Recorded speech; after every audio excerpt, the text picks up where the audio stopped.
ನಮಸ್ಕಾರ ವೀಕ್ಷಕರೇ. ನಮಸ್ಕಾರ ವೀಕ್ಷಕರೇ. ಒಂದು ವಿಶೇಷವಾದೊಂದು ಕಾಲು ನವೀನ್ ಅವ್ರ ಕಡೆಯಿಂದ ಒಬ್ರಿಗೆ ಒಳ್ಳೆ ರಿಸಲ್ಟ್ ಸಿಕ್ಕೈತೆ. ಅವರು ಅವರ ಕುಲದೈವನ ಮರ್ತಿದ್ರು. ಆ ಕುಲದೈವನ ಹುಡುಕಿ ಕೊಟ್ಟವ್ರೆ ನವೀನ್ ಅವರು. ಅಂದರೆ ಒಂದು ಶಕ್ತಿ ಅವರಿಂದ ಬಿದ್ದಿತ್ತು. ಆ ಶಕ್ತಿನೇ ಇವ್ರಿಗೆ ಬೇರೆ ಬೇರೆ ಸಮಸ್ಯೆಗಳನ್ನ ಕ್ರಿಯೇಟ್ ಮಾಡಿಕೊಡ್ತಾ ಇತ್ತು. ಎಲ್ಲೋದ್ರೂ ಕೆಲಸಗಳಾಗಲ್ಲ, ಯಾವ ಕೆಲಸಕ್ಕೆ ಹೋದ್ರೂ ನಷ್ಟ, ಎಲ್ಲೇ ಒಂದು ಜಾಬ್ಗೆ ಹೋದ್ರೂ ಆ ಜಾಬ್ ಸಿಗಲ್ಲ. ಸೊ ಈ ಥರ ಅವರನ್ನ ಫಾಲೋ ಮಾಡ್ತಾ ಇತ್ತು. ಅಂದರೆ ನನ್ನನ್ನು ನೆನೆಸ್ಕೊಬೇಕು ಇವರು ಅಂತ. ಕುಟುಂಬಕ್ಕೆ ಪೂಜೆಗಳು ಯಾರೋ ಅವರು ತಾತ ಮುತ್ತಾತ ಮಾಡ್ಕೊತ ಬಂದಿದ್ರು. ನೆಕ್ಸ್ಟ್ ಜನ್ರೇಷನಲ್ಲಿ ಸ್ಟಾಪ್ ಆಗಿದೆ, ಯಾರೂ ಪೂಜೆ ಮಾಡ್ತಾ ಇಲ್ಲ. ಸೊ ಆ ಒಂದು ಶಕ್ತಿ ಇವರಿಂದ ಬಿದ್ದಿತ್ತು. ನಮ್ಮನ್ನು ಪೂಜೆ ಮಾಡಬೇಕು, ಇವರು ನೆನೆಸ್ಕೊಬೇಕು ನಮ್ಮನ್ನು ಅಂತ. ಸೊ ಆ ಥರದ್ದೊಂದು ಕೇಸು, ಅದನ್ನು ನವೀನವರು ಸಕ್ಸಸ್ ಮಾಡಿಕೊಟ್ಟವ್ರೆ. ಅದ್ರ ಬಗ್ಗೆ ಈಗ ಪೂಜೆಗಳು ಮಾಡೋದು ಅವರೆಲ್ಲ ಶುರು ಮಾಡಿ ಆದಮೇಲೆ ತಿಳಿಸ್ಕೊಟ್ಟಾದ್ಮೇಲೆ ಇವತ್ತು ತುಂಬಾ ಬೆನಿಫಿಟ್ ತೊಗೊಂಡವ್ರೆ, ತುಂಬ ಅನುಕೂಲ ಆಗೈತೆ. ಸೊ ಅವ್ರ ಜೊತೆ ಮಾತಾಡ್ತೀನಿ ಫಸ್ಟು. ಅದಾದಮೇಲೆ ಅವರು ಏನೆಲ್ಲ ನೆಕ್ಸ್ಟ್ ಪ್ರೋಸೆಸ್ ಆಗಿದೆ ಅದನ್ನು ನವೀನವ್ರು ತಿಳಿಸ್ತಾರೆ.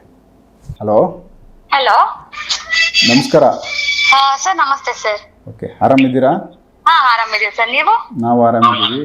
ಸೊ ನವೀನ್ ಅವ್ರ ಹತ್ರ ಹೋಗಿ ನಿಮ್ಗೊಂದಷ್ಟು ಒಳ್ಳೇದಾಗೈತೆ ಅಂತ ಹೇಳಿದ್ರು. ಹೌದು ಸರ್, ಸೊ ಹೌದು. ಏನೆಲ್ಲ ಒಳ್ಳೇದಾಗೈತೆ, ಏನು ಹೇಳ್ಬೋದು ನೀವು ನವೀನ್ ಅವ್ರ ಬಗ್ಗೆ ತಿಳಿಸಿ. Okay sir. ಇವರು ನಮ್ಗೆ ಲೈಕ್ ನಂದು ಕಷ್ಟ ಇದೆ ಅಂತ ನಾನು ಅವ್ರನ್ನ ಕಾಂಟ್ಯಾಕ್ಟ್ ಮಾಡಿದ್ದು. ಇದೇ ತರ ಯೂಟ್ಯೂಬ್ ಚಾನಲ್ ಅಲ್ಲಿ ನಿಮ್ ಸಜೆಸ್ಟ್ ಮೀಡಿಯಾದ ನೋಡಿದ್ದೆ. ಆವಾಗ ನನ್ ಪರ್ಸನಲ್ ಪ್ರಾಬ್ಲಮ್ ನ ಹೇಳಿದೆ, ನನ್ನ ಪರ್ಸನಲ್ ವಿಚಾರಗಳು, ನನ್ನ ಮನೆ ಪ್ರಾಬ್ಲಮ್ಗಳು, ಮತ್ತೆ ಒಂದಷ್ಟು ವ್ಯವಹಾರದೆಲ್ಲ ಫೈನಾನ್ಷಿಯಲಿ ಎಲ್ಲ ಸ್ವಲ್ಪ ಸ್ಟಕ್ ಆಗಿತ್ತು ನನ್ಗೆ. ಮನಿ ಬ್ಲಾಕೇಜಸ್ ಅಂತಾರೆ ಅದನ್ನ. ಸೊ ಆ ಬ್ಲಾಕೇಜಸ್ ಆದಾಗ ನಮ್ ಮೆಂಟಲ್ ಇಶ್ಯೂಸ್ ಮತ್ತೆ ಫೈನಾನ್ಷಿಯಲ್ ಇಶ್ಯೂಸ್ ಎಲ್ಲಾನು ಪ್ರಾಬ್ಲಮ್ ಆಗುತ್ತೆ. ಸೊ ಅದನ್ನೆಲ್ಲ ಬ್ಲಾಕೇಜಸ್ ಎಲ್ಲ ರಿಮೂವ್ ಮಾಡ್ಕೊಂಡ್ ಕೊಟ್ರು. ವರಾಹಿ ದೇವಿದು ನಮ್ಗೊಂದಷ್ಟು ಪವರ್ ಕೊಟ್ಟು ನಮ್ಗೆ ಅದನ್ನ ಸಪೋರ್ಟಿವ್ ಆಗಿ ತಂದ್ ಕೊಟ್ರು ದಾರಿಗೆ.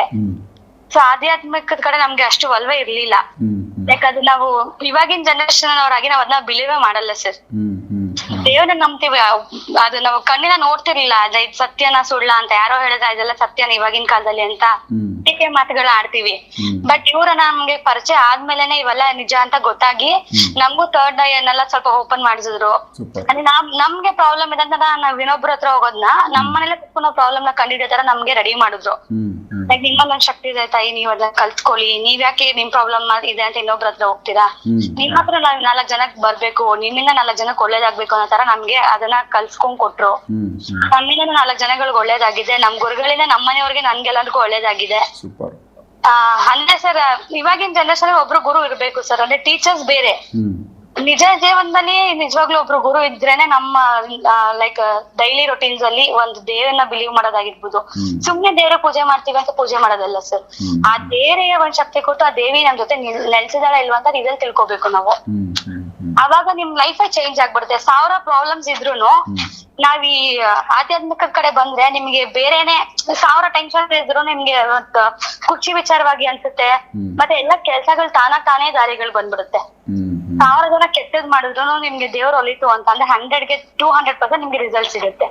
ಸೊ ನಿಮ್ಮ ಮನೆಯಲ್ಲಿ ಆತರ ಚೇಂಜಸ್ ನಿಮ್ಗೆ ಕಾಣಿಸಿದೆ? ತುಂಬಾ ಕಾಣಿಸಿದೆ. ಇವಾಗ ನಾವ್ ಏನಾದ್ರು ಏನೋ ವಿಚಾರಗಳಿಗೆ ನಾವು ಕೈ ಹಾಕ್ತಿದೀವಿ ಅಂತ ನಾವು ಗುರುಗಳಿಗೆ ಕಾಲ್ ಮಾಡ್ತೀವಿ. ಈ ತರ ಸಮಸ್ಯೆ ಆಗ್ತಿದೆ, ಕೈ ಹಾಕ್ಬೋದಾ ಬೇಡವಾ, ಅಥವಾ ಒಬ್ರ ಹತ್ರ ಬಿಸ್ನೆಸ್ ಏನೋ ಹಾಕ್ತಿದೀವಿ, ಇನ್ವೆಸ್ಟ್ಮೆಂಟ್ ಮಾಡಕ್ ಹೋಗ್ತಿದೀವಿ ಅಂತಂದ್ರೆ ಒಂದ್ ಇಂಟರ್ವ್ಯೂ ಹೋದಾಗ್ಲಿ ನೀವು ನಂಬ್ತಿರಲ್ಲ, ನನ್ನ ಪರ್ಸನಲ್ ಜೀವನದಲ್ಲಿ ಆಗಿರುವಂತ ಮಾತಿದ್ದು. ನನ್ಗೆ ಎಲ್ಲೂ ಕೆಲ್ಸನೆಲ್ಲ ನಾನು ಪಾಪು ಇಟ್ಕೊಂಡ್ ಮನೇಲಿ ಇದ್ದೆ. ನಾನು ಫಸ್ಟ್ ಟೈಮ್ ಕೆಲ್ಸಕ್ಕೆ ಎಷ್ಟೋ ಸರ್ ಒಂದ್ 10-20 ಇಂಟರ್ವ್ಯೂಗಳಿಗೆ ಹೋಗಿದ್ದೀನಿ, ಎಲ್ಲ ರಿಜೆಕ್ಟ್ ಆಗಿದೆ. ಅನ್ಎಕ್ಸ್ಪೆಕ್ಟೆಡ್ ಆಗಿ ಗುರುಗಳು ನನ್ನ ಲೈಫ್ ಬಂದ ಮೇಲೆ ಅವ್ರ ಹತ್ರ ಒಂದ್ 2-3 ದಿವಸ ಮಾತಾಡಿದ ಮೇಲೆನೆ ನನ್ಗೆ ಆಟೋಮೆಟಿಕ್ ಆಗಿ ಕೆಲ್ಸ ಸಿಕ್ತು. ನಾನು ಈ ಕೆಲ್ಸ ಮಾಡ್ತಾ ಇದೀನಿ. ಸೊ ಆಟೋಮೆಟಿಕ್ ಆಗಿ ಲೈಫ್ ಚೇಂಜಸ್ ಆಗುತ್ತೆ. ಬಟ್ ಒಬ್ರು ಗುರುಗಳು ಇರ್ಬೇಕು ಸರ್ ನಮ್ಗೆ ದಾರಿ ತೋರ್ಸೋದಿಕ್ಕೆ. ಒಳ್ಳೇದಾಗಿದೆ ಸರ್, ನಿಜವಾಗ್ಲೂ ಒಳ್ಳೇದಾಗಿದೆ. ಕೆಲ್ಸಕ್ಕೆ ಒಂದೇ ವಿಚಾರ ಅಲ್ಲ, ಪರ್ಸನಲ್ ಲೈಫ್ ಅಲ್ಲೂ ಅಷ್ಟೇ, ಮಗು ಆರೋಗ್ಯ ಸಮಸ್ಯೆಗಳಲ್ಲೂ ಅಷ್ಟೇ. ಮತ್ತೆ ನಮ್ಗೆ ಇವಾಗ ಯಾರೋ ಒಬ್ರು ನಮ್ಗೆ ದುಡ್ಡು ಕೊಡ್ಬೇಕು, ಅದು ಆಗ್ತಿರ್ಲಿಲ್ಲ. ಇವ್ರ ಮುಖಾಂತರ ನಮ್ಗೆ ದುಡ್ಡು ಬರಂಗಾಯ್ತು. ಟೈಮ್ ತಗೊಳುತ್ತೆ ಸರ್, ಯಾವ್ದು ಇನ್ಸ್ಟೆಂಟ್ ಆಗಿ ಆಗಲ್ಲ. ನೀವ್ ನಂಬಿಕೆ ಇಡ್ಬೇಕು. ನಂಬಿಕೆ ಇಟ್ಟು ನೀವು ಮಾಡಿದ್ರೆ 100ಗೆ 200% ನೀವು ರಿಸಲ್ಟ್ ಸಿಕ್ಕೇ ಸಿಗುತ್ತೆ. ಅಯ್ಯೋ ಈ ಟೈಮಲ್ಲಿ ಹೇಳಿದ್ರೆ ಅದಾಗಿಲ್ಲ ಅಂತಲ್ಲ, ಆಗುತ್ತೆ. ವೆಯ್ಟ್ ಮಾಡ್ಬೇಕಷ್ಟೇ. ವೆಯ್ಟ್ ಮಾಡಿದ್ರೆ ನಿಮ್ಗೆ ಒಳ್ಳೆ ರಿಸಲ್ಟ್ ಸಿಗೋದಂತೂ ಗ್ಯಾರಂಟಿ. ಸೂಪರ್, ಒಳ್ಳೇದಾಗ್ಲಿ ತಮ್ಗೆ. ಸರ್ ನಿಮ್ ಚಾನಲ್ಗೂ ಒಳ್ಳೇದಾಗ್ಲಿ, ನಮ್ ಗುರುಗಳಿಂದ ನನ್ಗೆ ಮತ್ತೆ ನಮ್ ನಂಬಿರುವಂತ ಅಕ್ಕಪಕ್ಕ ಜನಗಳಿಗೆ ಎಲ್ಲರಿಗೂ ಒಳ್ಳೇದಾಗ್ಲಿ ಸರ್. ಓಕೆ, ನಮಸ್ಕಾರ. ನಮಸ್ಕಾರ, ಥ್ಯಾಂಕ್ ಯು. ಸೊ ಇವ್ರ ಬಗ್ಗೆ ತಿಳಿಸಿ ಏನಾಗಿತ್ತು, ಮತ್ತು ಇವ್ರ ಕುಟುಂಬದಲ್ಲಿ ಕೆಲವೊಂದಷ್ಟು ಪರ್ಸನಲ್ ವಿಚಾರ ಎಲ್ಲ ಹೇಳಿದ್ರು. ಬಟ್ ನೀವು ಅದನ್ನು ರಿವೀಲ್ ಮಾಡಿ ನಮ್ಮ ವೀಕ್ಷಕರಿಗೆ. ಅಂದರೆ ಅವ್ರು ಫುಲ್ ಪರ್ಸ್ನಲ್ ಎಲ್ಲ ಹೇಳಲ್ಲ ಸರ್. ಮನೇಲಿ ಅಂಡರ್ಸ್ಟ್ಯಾಂಡಿಂಗ್ ಇಲ್ಲ. ಮತ್ತು ಇವರ ಅಣ್ಣ ತಮ್ಮದಿರು ಇದ್ದಾರಲ್ಲ, ಇವರೆಲ್ಲ ಬಂದು ಒಂದು ಬ್ಯಾಡ್ ಹ್ಯಾಬಿಟಿಗೆಲ್ಲ ಇದಾಗಿದ್ರು. ಎಲ್ಲ ಮನೇಲಿ ಇವಾಗ ದುಡ್ಡು ಸಾಯಂಕಾಲ ಬೆಳಗ್ಗೆಯಿಂದ ಸಾಯಂಕಾಲ ತನಕ ದುಡಿತಾರೆ, ಸಾಯಂಕಾಲದೊತ್ತಿಗೆ ಯಾರಿಗಾರ ಜಗಳ ಆಡ್ಕೊಂಬರೋದು. ಈ ಥರ ಬಂದು ಹುಡುಗಿ ಮದುವೆ ಮಾಡಿದ್ದಾರೆ. ಇವ್ರ ಮನೇಲೂ ಕರೆಕ್ಟ್ ಆಗಿಲ್ಲ, ಅವ್ರ ಅಪ್ಪ ನೋಡಿದ್ರೆ ಅವರು ಅವ್ನ ಕಡೆ ದಾರಿ, ಇವ್ರು ಒಂದು ಕಡೆ ದಾರಿ, ಈ ಥರ ಎಲ್ಲ ಇದ್ದಾಗ ನಾನು ಒಂದ್ಸಲ ಈ ಹುಡುಗಿನ ಕರೆದು ಕೇಳಿದಾಗ ಇವ್ರ ವಂಶದಲ್ಲಿ ಒಂದು ರಾಜವಂಶದಲ್ಲಿ ಒಂದು 2ನೇ ತಲೆಮಾರು ರಾಜವಂಶ ಅಂತ ಬರುತ್ತೆ ಇವ್ರದ್ದು. ಇವ್ರಿಗೆ ಒಂದು ಶಕ್ತಿ ಇದೆ, ಅದನ್ನೇ ಇವ್ರು ಬಿಟ್ಬಿಟ್ಟವ್ರೆ. ಇವ್ರ ಬಗ್ಗೆ ಚೆಕ್ ಮಾಡ್ತಿದ್ರೆ ಅಮ್ಮನವರೇ ಬಂದು ನಿಂತ್ಕೊಂತಿದ್ರು ಮುಂದೆ. ಯಾವ ಶಕ್ತಿ ಇದು ನಮ್ದು ಅವ್ರದ್ದು ಅಂತ ಕನ್ಫ್ಯೂಸ್ ಆಗೋಯ್ತು ನಮಗೆ. ತಿರ್ಗಾ ಈ ಹುಡುಗಿನೇ ಕುಂಡಿಸ್ತೆ ನಾನು. ಅಮ್ಮನವ್ರು ಹೇಳಿದ್ರು, ಆ ಹುಡುಗಿನ ತೋರಿಸ್ತಿದ್ರು. ಏನ್ ತೋರಿಸ್ತಾರೆ ಅಂದ್ರೆ ಈ ಹುಡುಗಿ ಹತ್ರ ಶಕ್ತಿ ಐತೆ ಅಂತ ನನಗೆ. ತಿರ್ಗಾ ಆ ಹುಡುಗಿನೇ ಕುಂಡಿಸ್ತೆ ನಾನು. ನೋಡಮ್ಮ ನಿನಗೆ ಶಕ್ತಿ ಐತೆ, ನಿಮ್ಮ ಅಮ್ಮನವ್ರು ಹೇಳ್ತಾವ್ರೆ ಅಂತ. ಫುಲ್ ಆ ಹುಡುಗಿನೇ ನೋಡ್ದೆ, ಎಲ್ಲ ಕಂಪ್ಲೀಟ್ ಆಗಿ ನೋಡಿದಾಗ ಅವರು ದೇವಿನ ಬಿಟ್ಟಿದ್ರು ಆರಾಧನೆ ಮಾಡೋದು. ಅವ್ರ ಮನೆ ದೇವ್ರು ಅಂದ್ರೆ ಪೂಜೆ ಮಾಡೋದು. ಇವ್ರ ಮನೇಲಿ ಹೆಂಗೇನೆ ಎಲ್ಲರೂ ಚೆನ್ನಾಗಿದ್ದಾರೆ, ಎಲ್ಲನೂ ಐತೆ, ನೆಮ್ಮದಿ ಇಲ್ಲ, ಕಿತ್ತಾಡೋದು. ಈ ಥರ ಆದಾಗ ಇವಾಗ ಆ ದೇವಿನ ಆರಾಧನೆ ಮಾಡೋದು ಹೇಳ್ಕೊಟ್ಟಿದ್ದೀನಿ ನಾನು. ಇವಾಗ ನವರಾತ್ರಿ ಸ್ಟಾರ್ಟ್ ಆಗಿದೆ, ವರಾಯಿ ಅಮ್ಮನವ್ರನ್ನೂ ಹೇಳ್ಕೊಟ್ಟಿದ್ದೀನಿ, ಇದನ್ನು ಹೇಳ್ಕೊಟ್ಟಿದ್ದೀನಿ. ತುಂಬ ಚೆನ್ನಾಗಿ ಯಾವಾಗ ಆ ದೇವಿನ ಇವ್ರಿಗೆ ಕನೆಕ್ಟ್ ಮಾಡಿ ಕೊಟ್ಟೆ, ಇಮಿಡಿಯೇಟ್ಲಿ ಇವ್ರದ್ದೆಲ್ಲ ಚೇಂಜಸ್ ಬರ್ತಾ ಇತ್ತು ಅವತ್ತಿಂದನೇ. Immediately super. ಅಂದ್ರೆ ಎಲ್ಲ ಕನೆಕ್ಷನ್ ಬರುತ್ತೆ. ಇವಾಗ ಅವರೇ ಹೇಳಿದ್ರಲ್ಲ, ಮಾತಾಡಿ ಎಲ್ಲೋದ್ರೂ ಜಾಬ್ ಆಗ್ತಿರ್. ಇವಾಗ ಕರಿಯರು ತಿರ್ಗಾ ನಾಳೆ ಕಾಲ್ ಮಾಡಿದ್ರೆ ಕಾಲ್ ರಿಸೀವ್ ಮಾಡ್ತಿರ್ಲಿಲ್ಲ ಜಾಬ್ಗೆ. ಆ ಥರ ಏನೋ ಯಾವುದೋ ಒಂದು B.Ed ಏನೋ ಮಾಡ್ಕೊಂಡಿದ್ದಾರೆ ಅವರು. ಈ ಥರ ಇರೋದು. ನಾವು ಯಾವಾಗ ಸಿಕ್ಕಿ ಆ ತಾಯಿನ ಇವ್ರು ಕನೆಕ್ಟ್ ಮಾಡಿಕೊಟ್ಟೆ, ಇಮ್ಮಿಡಿಯೇಟ್ಲಿ ಎಲ್ಲ ಚೇಂಜು. ಒಂದು 3 ದಿವಸದಲ್ಲಿ ಚೇಂಜಸ್ ಆಗಿದೆ. ಅವರೇ ಹೇಳಿದ್ರಲ್ಲ ಇವಾಗ ನಿಮಗೆ. ಆ ಥರ ಶಕ್ತಿಗಳು ಇರ್ತವೆ, ಇವರು ಅದನ್ನ ಕರೆಕ್ಟಾಗಿ ಫಾಲೋ ಮಾಡ್ಕೊಂಡು ಬಂದಿರಲ್ಲ. ಅಂದ್ರೆ ಇವರು ಅವ್ರ ಕುಟುಂಬಕ್ಕೆ ಸಂಬಂಧಪಟ್ಟಿದ್ದು ರೀಸೆಂಟ್ ಇಲ್ಲಾಂದ್ರೆ ಇನ್ನಿ ಜನ್ಮದಿಂದ ಬಂದಿತ್ತ? 2 ತಲೆಮಾರದ ಹಿಂದ್ಗಡೆ ಶಕ್ತಿ ಇದು. ಇವ್ರ ಅಪ್ಪ ಇವ್ರ ತಾತರದು. ಇವರು ಬೆಂಗಳೂರು ಬಂದು ಸೇರ್ಕೊಂಡು ಮೈಸೂರು ಕಡೆ ಬಿಟ್ರು. ಆ ಶಕ್ತಿ ಇವ್ರನ್ನ ಅನ್ಬಾರ್ಸ್ತಾ ಬಂದಿದ್ರು.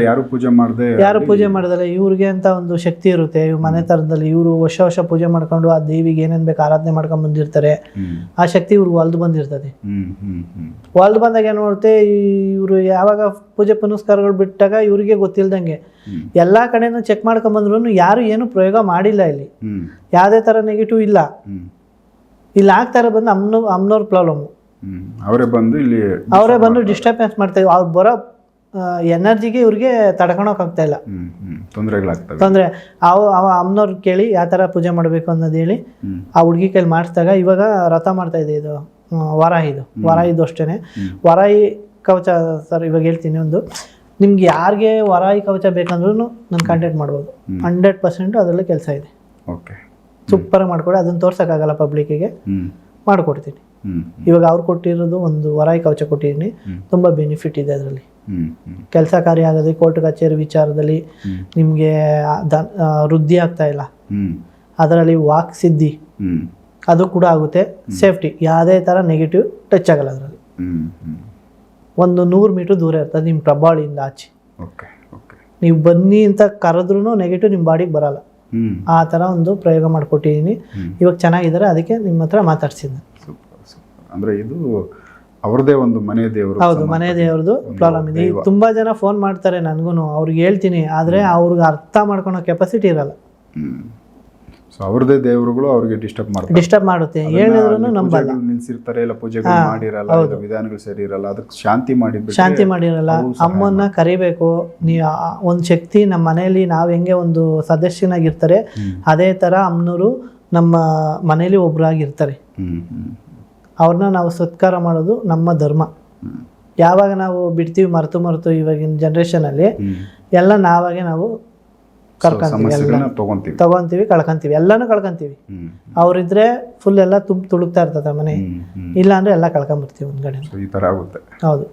ಸೊ ವೀಕ್ಷಕರೇ, ಇದೊಂದು ಸ್ಪೆಷಲ್ ಕೇಸೇ. ಬಟ್ ಏನಂದರೆ ಅವರು ಪರ್ಸ್ನಲ್ ವಿಚಾರಗಳು ಕೂಡ ಕೆಲವೊಂದು ಇದೆ, ಅವುಗಳನ್ನ ಬೇಡ ಮಾತಾಡೋದು ಅಂತೇಳಿ ಅವ್ರು ಮಾತಾಡಿರಲಿಲ್ಲ. ನವೀನವರು ಕೂಡ ಅವುಗಳ ಬಗ್ಗೆ ಬೇಡ ಅಂತೇಳಿ. ಬಟ್ ಶಕ್ತಿ ಬಗ್ಗೆ ಅವರು ಕೂಡ ಒಂದು ಧ್ಯಾನ ಮಾಡ್ತಾ ಇರೋದು, ಮತ್ತು ಅವ್ರಿಗೆ ಒಂದು ಬೇರೆಯೇ ಅವರಲ್ಲೇ ಒಂದು ಶಕ್ತಿ ಇತ್ತು. ಆ ಶಕ್ತಿನ ಅವರು ಕಂಡುಕೊಂಡು ಈಗ ಪೂಜೆ ಮಾಡ್ತಾ ಇದ್ದಾರೆ. ಕೆಲವೊಂದಷ್ಟು ಸೂಚನೆಗಳು ಅವರೇ ತೊಗೊತಾರೆ. ಆಗು ಹೋಗುಗಳ ಬಗ್ಗೆ ನಾಲೆಡ್ಜ್ ಸಿಗ್ತಾ ಇದೆ. ಸೊ ಅದ್ರ ಬಗ್ಗೆ ಎಲ್ಲ ಒಂದಷ್ಟು ಒಳ್ಳೆಯದಾಯಿತು ಅವ್ರಿಗೆ. ಹಾಗಾಗಿ ಅವ್ರು ಚೆನ್ನಾಗಿ ಮಾತಾಡಿದ್ದಾರೆ. ಮತ್ತು ನಮ್ಮ ಸುತ್ತಮುತ್ತ ಯಾವುದೋ ಒಂದು ಶಕ್ತಿನ ನಾವು ಯಾವಾಗೋ ನಮ್ಮ ತಾತನೋ ಮುತ್ತಾತನೋ ಪೂಜೆ ಮಾಡ್ತಾ ಇದ್ದಾಗ ಏಕ್ದಮ್ ಆ ಪೂಜೆಗಳು ಯಾರಾದರೂ ನಿಲ್ಲಿಸ್ಬಿಟ್ಟು ಕಂಪ್ಲೀಟ್ ಒಂದು ತಲೆಮಾರು ಇಲ್ಲ ಒಂದಷ್ಟು ವರ್ಷಗಳು ಯಾರೂ ಮಾಡಿಲ್ಲ ಪೂಜೆ ಅಂದಾಗ ಆ ಶಕ್ತಿಗಳು ಆ ಕುಟುಂಬಕ್ಕೆ ಸಂಬಂಧಪಟ್ಟಂತೆ ಆ ರಕ್ತನ ಹುಡುಕ್ತಾ ಇರ್ತವೆ. ಅಂದರೆ ಅದೇ ಒಂದು ಫ್ಯಾಮಿಲಿ ಯಾರು ನೆಕ್ಸ್ಟ್ ಜನ್ರೇಷನ್ ಯಾರು ಇರ್ತಾರೆ ಅವರಿಂದ ಬಿದ್ದಿರ್ತವೆ ಪೂಜೆ ಮಾಡಲಿ ಅಂತ. ಇವ್ರು ಮಾಡಿಲ್ಲ ಅಂದಾಗ ತೊಂದರೆಗಳು ಕೊಡ್ತವೆ, ನಾವು ನೆನೆಸ್ಕೊಬೇಕು ಇವರು ಅಂತ. ಸೊ ಅವ್ರು ನೆನೆಸ್ಕೊಂಡು ಹೋಗಿ ಪೂಜೆಗಳು ಮಾಡಿದಾಗ ಮತ್ತೆ ಆ ಶಕ್ತಿಗಳು ಆ ಕುಟುಂಬನ ಕಾಪಾಡ್ಕೊತ ಹೋಗ್ತವೆ. ಸೊ ಈ ಒಂದಷ್ಟು ವಿಚಾರ ನಿಮ್ಮ ಗಮನಕ್ಕೆ ಬಂದೈತೆ. ನೆಕ್ಸ್ಟ್ ಇನ್ನು ನವೀನ್ ಅವ್ರ ಜೊತೆ ಬೇರೆ ವಿಚಾರಗಳು ಮಾತಾಡ್ತಾ ಹೋಗ್ತೀನಿ. ಎಪಿಸೋಡ್ ನೋಡ್ತಾ ಹೋಗಿ. ನಮಸ್ಕಾರ. ನಮಸ್ಕಾರ.